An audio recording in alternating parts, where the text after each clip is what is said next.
नमस्कार. मागच्या काही व्हिडिओमध्ये आपण एमबीबीएस आणि बीएमएस चे कट ऑफ बघितले. तसेच या व्हिडिओमध्ये आपण बीडीएस नेमकं किती मार्क्सला मिळू शकतं गव्हर्नमेंट कॉलेजमध्ये आणि सोबतच आपल्याला जर प्रायव्हेट बीडीएस मध्ये ऍडमिशन करायची असेल तर नेमका आपला स्कोअर ऑल इंडिया रँक नेमका किती यावा, एसएमएल लिस्ट मध्ये आपण कोणत्या एसएमएल पर्यंत पोहोचायला पाहिजे, आपल्या कॅटेगरीनुसार आपली ऍडमिशन कुठल्या कॉलेज पर्यंत आपण पोहोचू शकतो, तर हे सविस्तर आपण या व्हिडिओमध्ये बघतोय. नवीन असाल, जिजाऊ अकॅडमीचं ऍप अजून डाउनलोड केलेलं नसेल तर डिस्क्रिप्शन बॉक्समध्ये त्या ऍपची लिंक देतोय. बघा, सुरुवातीला तर कॅटेगरी वाईज जो डेटा आहे मागच्या वर्षीचा, त्या विद्यार्थ्याचा ऑल इंडिया रँक, विद्यार्थ्याचं नाव आणि एसएमएल कॅटेगरी रँक सर्वच्या सर्व मी या व्हिडिओमध्ये तुम्हाला सांगतोय. बघा, सुरुवातीला कॅटेगरी एसटी आहे आणि विद्यार्थिनी ही स्नेहा नावाची आणि या विद्यार्थीचा जो स्कोर होता विद्यार्थिनीचा तर तो 270 होता. ऑल इंडिया रँक 4,94,526 असा होता. एसएमएल जो आहे तर तो 28,813. एसएमएल म्हणजे नेमकं काय असतं याबद्दल आपण एक सविस्तर व्हिडिओ मागच्या 2-3 दिवसामध्ये बनवलेला आहे. नक्की तो बघून घ्या तुम्ही जर बघितलेला नसेल तर. बघा, हिचा कॅटेगरी रँक म्हणजे महाराष्ट्रामध्ये हिच्यावरती एसटी कॅटेगरीचे जवळपास 997 एवढे मुलं होते. यानंतर कॉलेजचं जे नाव आहे या विद्यार्थिनीला मिळालेलं तर ते आहे government dental college Chhatrapati Sambhajinagar. आता जर समजा आपण या ठिकाणी मी हे नाव औरंगाबाद असं घेतलेलं आहे कारण आपल्याला पीडीएफ मध्ये हे जे अलॉटमेंट झालेले होते तर हेच याच नावाने छत्रपती संभाजीनगर मध्ये असलेलं हे कॉलेज आहे आणि गव्हर्नमेंट डेंटल कॉलेज आहे एसटी वाल्यांना मिळालेलं. आता यावर्षी जर का समजा तुम्ही एसटी मध्ये असाल तर तुम्हाला जवळपास गव्हर्नमेंट कॉलेजसाठी 400+ स्कोअर जर असेल तर तुम्हाला गव्हर्नमेंट डेंटल कॉलेज मिळण्याचे चान्सेस आहेत. आता हाच डेटा जर आपण व्यवस्थित बघितला तर एससी कॅटेगरी आहे. एससी कॅटेगरीमध्ये जो विद्यार्थी आहे तर त्याचं नाव तुम्हाला दिसतंय ओमकार नावाचा हा विद्यार्थी आहे. मागच्या वर्षीचा 393 एवढा स्कोअर होता याचा.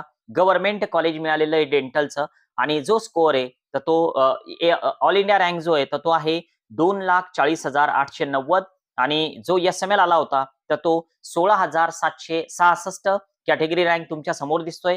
याला सुद्धा छत्रपती संभाजीनगरचं डेंटल गव्हर्नमेंट कॉलेज मिळालेलं. 2023 मध्ये जरी असं झालं तरी यावर्षी जर तुम्ही कॅटेगरीमध्ये एससी मध्ये असाल तर एक प्रेडिक्शन असं आहे यामध्ये थोडाफार चेंज होऊ शकतो, पण तुमचा स्कोअर हा 510+ जर असेल तर तुम्हाला गव्हर्नमेंट डेंटल कॉलेज मिळण्याचे जास्तीत जास्त चान्सेस राहतील एससी मधून. आता जर समजा तुम्ही इतर कॅटेगरीमध्ये असाल, तुम्हाला 2 लाख पर इयरनं बीडीएस करण्याची एक संधी उपलब्ध होऊ शकते. भोपाळमध्ये बऱ्याच ठिकाणी 2 लाख पर इयरनं ऍडमिशन होतात. तुम्ही जर इंटरेस्टेड असाल तर नक्की कळवा, जेणेकरून लवकरात लवकर आपल्याला ती ऍडमिशन मार्गी लावता येऊ शकते. वेगळी काउन्सिलिंग फीस पे करायचं काम नाही.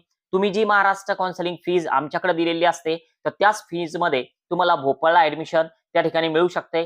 2 lakh per year college fee, hostel mess वेगळं, कुठल्याही प्रकारची स्कॉलरशिपचा तुम्ही विचार करू नका. आता बघा, जर समजा आपण एक विचार केला बीडीएस ची जी कॉलेज फी आहे तर ती 4 वर्ष पे करावी लागते. आता व्हीजे मधला हा मुलगी आहे रितिका नावाची राठोड, रितिका राठोड 437 एवढा मागच्या वर्षीचा स्कोर होता. 1,79,011 एवढा ऑल इंडिया रँक होता. 13,302 या एसएमएल नंबरवर ही विद्यार्थिनी होती. जो हिचा कॅटेगरी रँक होता तर तो 353 होता. याचा अर्थ व्हीजेवाले 352 मुलं या विद्यार्थिनीच्या वर होते आणि हिला जे कॉलेज मिळालेलं तर ते जीडीसी मुंबईचं. आता यावर्षी जर तुम्ही व्हीजे मध्ये असाल गव्हर्नमेंट कॉलेजसाठी तुम्हाला 525+ जर स्कोअर असेल तर तुम्ही सेफ झोन मध्ये असू शकता या सर्व डेटावरून. यामध्ये थोडाफार चेंजेस होऊ शकतो, हे फक्त प्रेडिक्शन आहे तर त्यामुळं कमेंट करताना थोडा विचार करा. हे मी फायनल सांगत नाही, थोडाफार चेंजेस होऊ शकतो, काही मार्क्स मागे पुढे होऊ शकतात. आता जर समजा आपण पुढील कॅटेगरी बघितली एनटीबी, चव्हाण आस्था नावाची ही विद्यार्थिनी 429 एवढा स्कोअर, 1,89,751 एवढा ऑल इंडिया रँक मागच्या वर्षी या विद्यार्थिनीचा होता. 14,111 एवढा एसएमएल आलेला होता. 233 कॅटेगरी रँक होता. याचा अर्थ एनटीबी मध्ये या विद्यार्थिनीच्या वर जवळपास 232 मुलं होते आणि हिला नागपूरचं गव्हर्नमेंट डेंटल कॉलेज मिळालेलं. यावर्षी एनटीबी साठी एक प्रेडिक्शन असं आहे की 515च्या वर तुमचा स्कोअर असावा. आता जर समजा हेच आपण प्रायव्हेट मध्ये जर का विचारात घेतलं तर एसटी वाल्यांना नेमकं प्रायव्हेट मागच्या वर्षी मोठे मानसी नावाची ही विद्यार्थिनी मागच्या वर्षी क्वालिफाय स्कोअरवर या विद्यार्थिनीला कॉलेज मिळालेलं. ऑल इंडिया रँक तुम्ही बघू शकता. तुमचा ऑल इंडिया रँक याच्या आसपास जर येत असेल तर नक्कीच तुम्हाला सुद्धा यावर्षी कॉलेज मिळण्याचे जास्तीत जास्त चान्सेस आहे आणि हिला मिळालेलं योगिता डेंटल कॉलेज रत्नागिरीचं. आता जर तुम्ही SC ST मध्ये असाल, स्कॉलरशिप, ट्युशन फी पूर्ण माफ होत असते, तर त्यामुळं तुम्ही प्रायव्हेट कॉलेज जरी घेतलं तरी सुद्धा तुमच्या फायद्याचा विषय हा ठरू शकतो. इन्कमची लिमिट नसते SC आणि ST कॅटेगरीज वाल्यांना. आता यावर्षी काय होऊ शकतं, ST मध्ये जर तुम्ही 240 प्लस जर असाल तर तुम्हाला प्रायव्हेट BDS कॉलेज मिळण्याचे चान्सेस आहेत. जर तुम्ही SC मध्ये असाल तर मागच्या वर्षी साबळे प्रांजल नावाची विद्यार्थिनी, यामध्ये 209 एवढा स्कोर होता मागच्या वर्षी. 6,82,826 एवढा ऑल इंडिया रँक होता. 37,086 हा SML आलेला होता आणि कॅटेगरी रँक म्हणजे कॅटेगरीमध्ये हा विद्यार्थी 4,610 एवढ्या नंबरवर होता. थोडक्यात याच्यावर 4,609 एवढे विद्यार्थी असतील आणि याला मिळालेलं कॉलेज आहे आदित्य डेंटल कॉलेज बीडचं. यावर्षी तुम्ही जर SC मध्ये असाल, तुमचा स्कोर 345 प्लस 350 प्लस असावा, जेणेकरून तुम्हाला प्रायव्हेट डेंटल कॉलेज मिळण्याचे चान्सेस आहेत. आता जर समजा तुम्ही व्हीजे मध्ये असाल किंवा NTB मध्ये असाल, तर व्हीजेचा जो विद्यार्थिनी आहे तर तो दिसतोय तुम्हाला श्रेया चव्हाण नावाची विद्यार्थिनी. 199 एवढा मागच्या वर्षीचा स्कोर होता. 7,19,467 एवढा तिचा ऑल इंडिया रँक आणि 38,405 हा SML आलेला. 11,37 एवढा कॅटेगरी रँक. थोडक्यात हिच्यावरती 1,136 मुलं होते आणि हिला नागपूरचं कॉलेज मिळालेलं. आता यावर्षी जर तुम्ही विजेमध्ये असाल, तुमचा स्कोर सेफ स्कोर 350 प्लस असेल तर तुम्हाला सेमी गव्हर्नमेंट म्हणजे प्रायव्हेट BDS कॉलेज मिळण्याचे चान्सेस आहेत. आता जर समजा तुम्ही NTB मध्ये असाल, मागच्या वर्षी वैष्णवी जाधव नावाची ही मुलगी होती, हिला 214 मार्क्स होते मागच्या वर्षी. 6,65,021 एवढा हिचा ऑल इंडिया रँक होता. 36,416 नंबरला ही आलेली होती महाराष्ट्रामध्ये.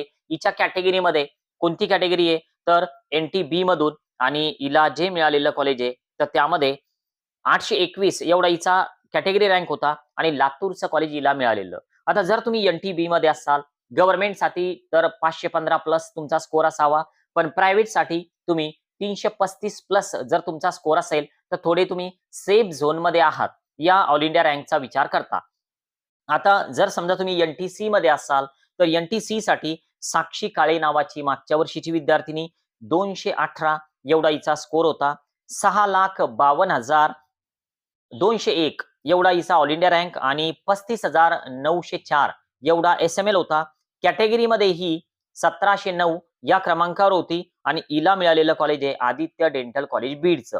जर तुम्ही NTC मध्ये असाल तर तुमचा स्कोर हा 350 प्लस जर असेल यावर्षी तर नक्कीच तुम्हाला हे अशा प्रकारचं कॉलेज मिळू शकतं. आता OBC, NTD, EWS ओपन वाल्यांचं नेमकं काय बघा, स्क्रीनवर तुम्हाला डेटा दिसतोय की नेमकं OBC मध्ये EWS मध्ये मागच्या वर्षी नेमका किती स्कोर लागला बघू शकता तुम्ही.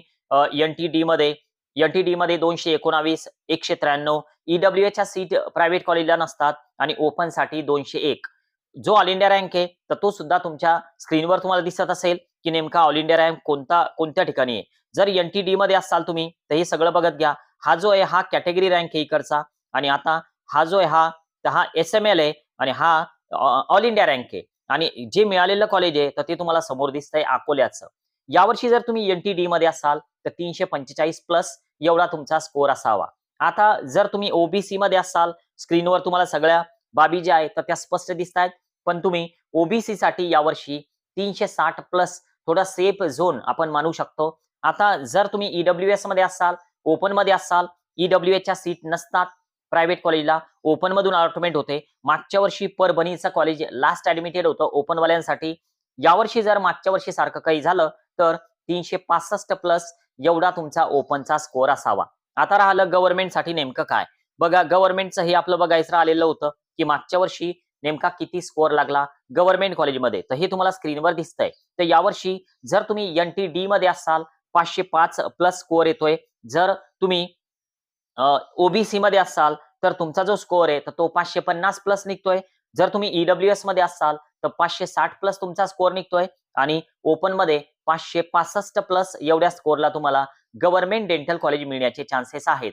पण जर तुम्ही कॅटेगरीमध्ये असाल आणि तुम्हाला जर कॅटेगरी बेनिफिट मिळत नसेल ड्यू टू तुमचं इन्कम जे आहे तर ते 8 लाखाच्या वर जात आहे, किंवा तुम्ही ओपन मध्ये आहात आणि तुम्हाला कुठल्याही प्रकारच्या स्कॉलरशिपचा लाभ मिळत नसेल, महाराष्ट्रामधील प्रायव्हेट म्हणजे सेमी गव्हर्नमेंट कॉलेजची जी फीज आहे तर ती खूप जास्त असते. 2.5 लाख, 3,61,000, 5 लाखापर्यंत पर इयरची फीज जाते. जर तुम्हाला एवढी फीस पे करायची नसेल तर तुमची ऍडमिशन मध्य प्रदेश म्हणजे भोपाळमध्ये होऊ शकते 2 लाख पर इयरनं. पण तुम्ही लवकरात लवकर आम्हाला कळवणं गरजेचं आहे. हॉस्टेल मेसचा खर्च वेगळा लागतो की जो साधारण 90 ते 95,000 रुपये वर्षाचा असतो आणि 2 लाख पर इयर तुम्हाला 4 वर्ष भरावे लागतात. म्हणजे महाराष्ट्रापेक्षा खूप कमी बजेटमध्ये out of state he admission केली जाते. तुम्ही जर इंटरेस्टेड असाल तर नक्की एकदा कळवा, व्हॉट्सअपला रिप्लाय द्या, जेणेकरून ही ऍडमिशन आपल्याला लवकरात लवकर त्या ठिकाणी मार्गी लावता येईल. कारण नंतर जर कॉम्पिटिशन वाढली तर ह्या ऍडमिशन होणं शक्य होत नसतात. आज आपण या ठिकाणी थांबूया. Okay, bye.